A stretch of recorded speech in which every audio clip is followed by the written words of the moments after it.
Assalamualaikum warahmatullahi wabarakatuh. Perkenalkan, nama saya Hardianti. Saya mahasiswa baru Politeknik Negeri Medan tahun 2020. Saya mengambil jurusan Administrasi Niaga, program studi D4 Manajemen Bisnis. Saat ini saya duduk di kelas MB1B.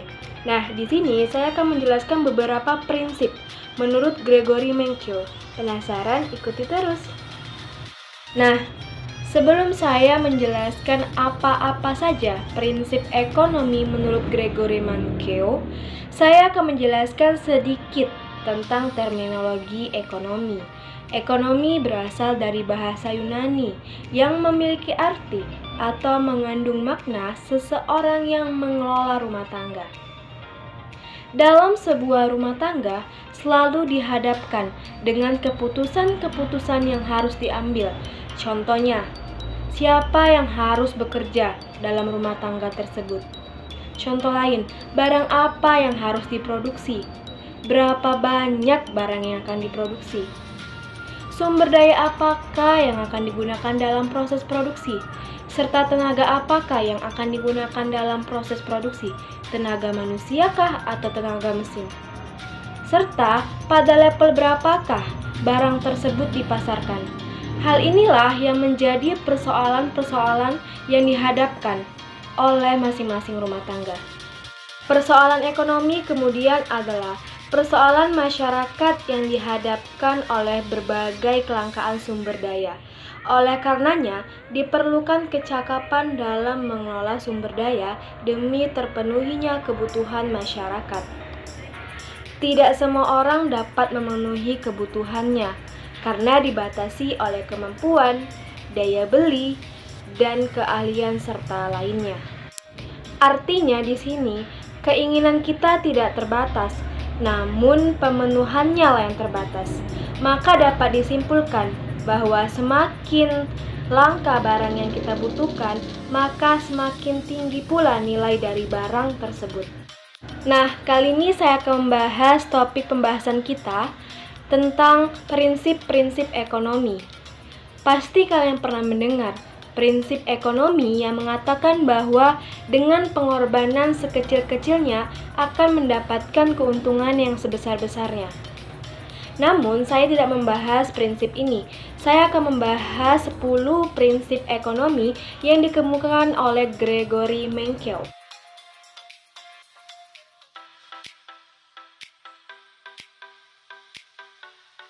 Ada 10 prinsip ekonomi yang terbagi menjadi 3 perspektif. Perspektif pertama, bagaimana orang-orang mengambil keputusan. Kedua, perspektif bagaimana orang-orang berinteraksi di pasar antara satu orang dengan orang lainnya. Ketiga, perspektif bagaimana perekonomian bekerja secara keseluruhan. Saya akan menjelaskan satu-satu bagian dari perspektif ini. Oke, kita masuk ke perspektif yang pertama. Perspektif bagaimana orang-orang membuat keputusan. Nah, dalam perspektif ini ada 4 bagian. Pertama, orang-orang dihadapkan pada pilihan. Kedua, biaya adalah apa yang kita keluarkan atau apa yang kita korbankan untuk mendapatkan sesuatu. Ketiga, orang-orang yang rasional akan mempertimbangkan margin yang ia peroleh. Keempat, orang-orang akan tanggap atau merespon terhadap insentif yang ia terima. Nah, keempat bagian dari perspektif pertama ini akan saya jelaskan lewat tulisan agar lebih paham.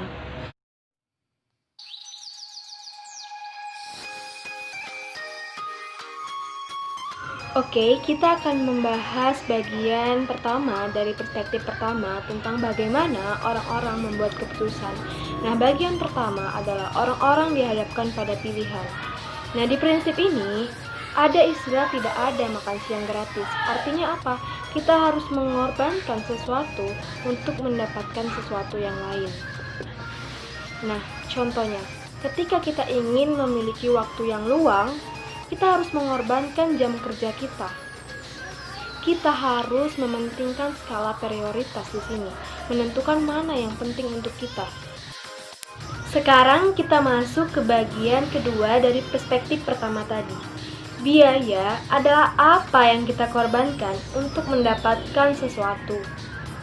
Nah, dalam hal ini, kita membandingkan biaya dan manfaat yang kita terima. Contohnya, kita lebih memilih kuliah atau kerja. Nah, kita harus membandingkan ini biaya dan manfaatnya dari pilihan tersebut. Jika kita ingin memilih kuliah, maka kita harus mengorbankan biaya. Dalam prinsip ini, ada poin penting, yaitu biaya pengorbanan.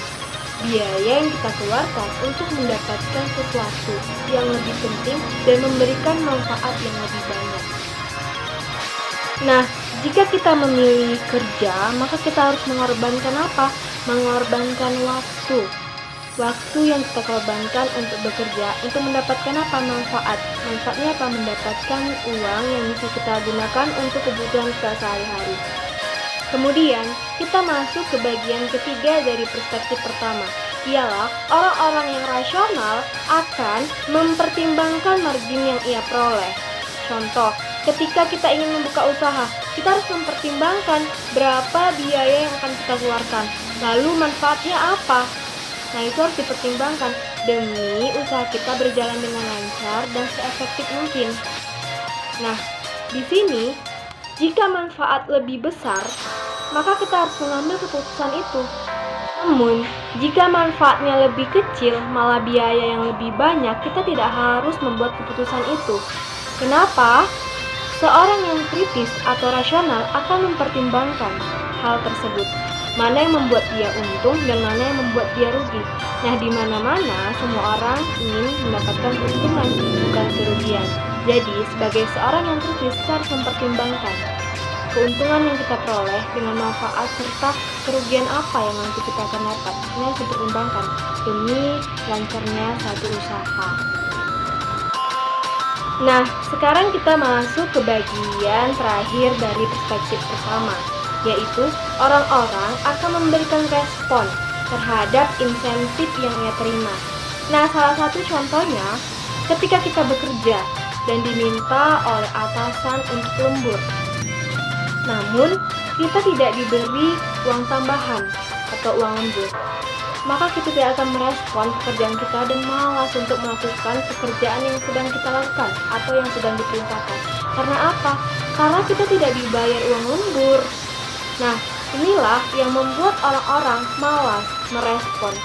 Tapi, ketika kita diminta untuk lembur dan diberi uang lembur yang lebih, maka kita akan semangat dalam melakukan pekerjaan kita tersebut dan malah memberikan respon yang baik dan mengerjakan pekerjaan yang diperintahkan itu dengan baik pula dan sebaik mungkin.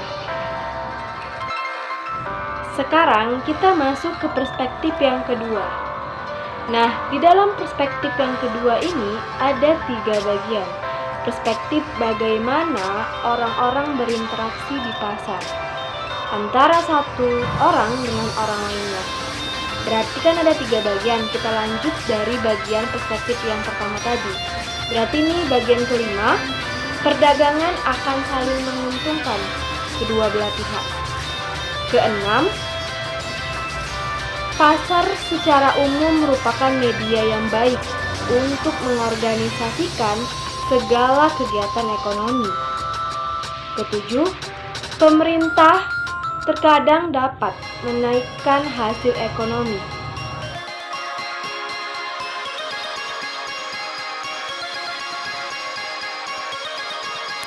Oke, sekarang kita masuk perspektif kedua bagian 5. Perspektif bagaimana orang-orang berinteraksi di pasar antara satu orang dengan orang lainnya. Nah, di bagian kelima ini mengatakan bahwa perdagangan akan menguntungkan kedua belah pihak.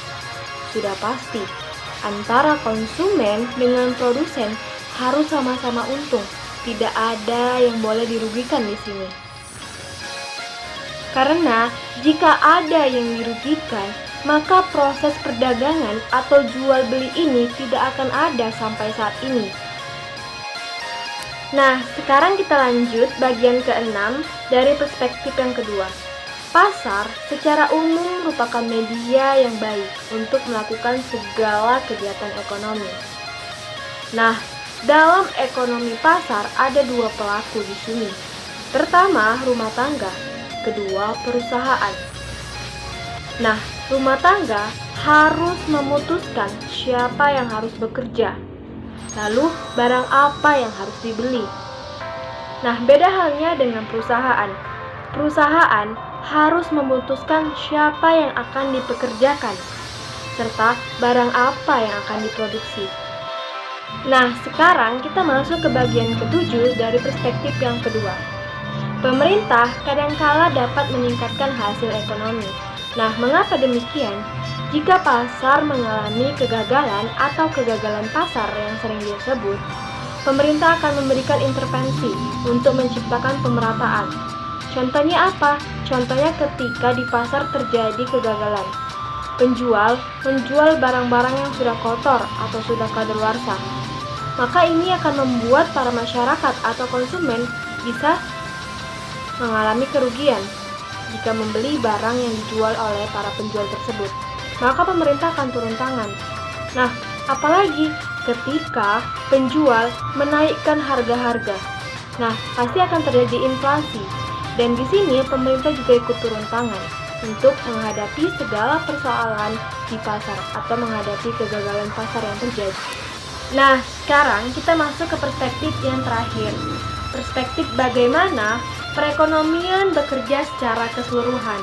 Di perspektif ini ada 3 bagian, kita lanjut dari bagian sebelumnya. Ke-8, standar hidup sangat bergantung pada produktivitas suatu negara. Ke-9, harga-harga akan mengalami kenaikan jika pemerintah tidak mampu mengendalikan jumlah uang yang beredar. Ke-10 atau yang terakhir dari prinsip ekonomi ini adalah masyarakat dihadapkan pada pilihan antara inflasi dengan pengangguran.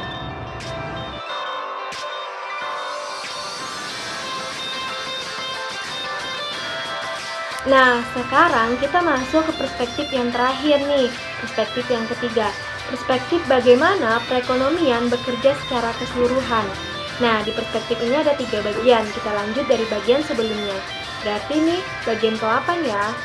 Standar hidup bergantung pada produktivitas suatu negara. Artinya apa? Di sini ada 2 poin. Poin pertama untuk perseorangan, poin kedua untuk negara. Semakin tinggi pendapatan perseorangan atau seseorang, maka semakin tinggi pula standar hidupnya. Benar kan? Contohnya, semakin tinggi pendapatannya, maka semakin tinggi standar hidupnya, level hidupnya semakin tinggi. Nah, untuk negara, semakin banyak, semakin tinggi produktivitas atau sesuatu yang diproduksi, baik dari jasa maupun barang, nah semakin tinggi pula standar hidup negara tersebut. Nah, negara maju, negara berkembang, dan negara keterbelakangan atau tertinggal memiliki standar hidup yang sangat jauh berbeda. Dimulai standar ekonomi, standar pendidikan, standar kesehatan, dan standar lainnya. Nah, sekarang kita masuk ke bagian ke-9 dari perspektif yang ketiga. Harga-harga akan mengalami kenaikan jika pemerintah tidak mampu mengendalikan jumlah uang yang beredar. Maksudnya apa di sini? Inflasi sendiri berarti kenaikan harga-harga dalam perekonomian. Nah, jika pemerintah tidak mampu mengendalikan jumlah uang yang beredar, inilah penyebabnya. Jumlah uang yang beredar kan semakin banyak, maka semakin tidak ada pula nilai dari uang tersebut.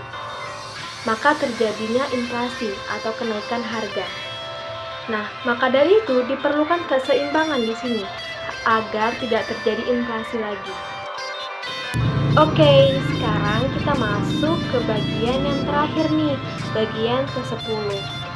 Masyarakat dihadapkan pada pilihan jangka pendek antara inflasi dengan pengangguran. Nah, kedua inilah yang merupakan atau menjadi dilema bagi masyarakat untuk memilih. Kenapa? Jika inflasi dinaikkan, maka pengangguran akan menurun. Nah, jika pengangguran dinaikkan, maka inflasi akan turun. Nah, kedua hal inilah yang seharusnya bisa kita stabilkan agar tidak terjadi. Karena kedua ini merupakan masalah-masalah dalam perekonomian. Nah, dengan distabilkannya kedua hal ini, maka tidak akan terjadi lagi inflasi serta pengangguran.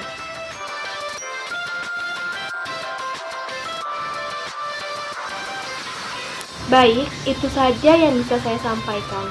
Semoga materi saya dapat kalian mengerti, dan mohon maaf jika terjadi kesalahan-kesalahan dalam pengucapan maupun penyampaian materi. Lebih dan kurang saya mohon maaf. Terima kasih. Wassalamualaikum warahmatullahi wabarakatuh.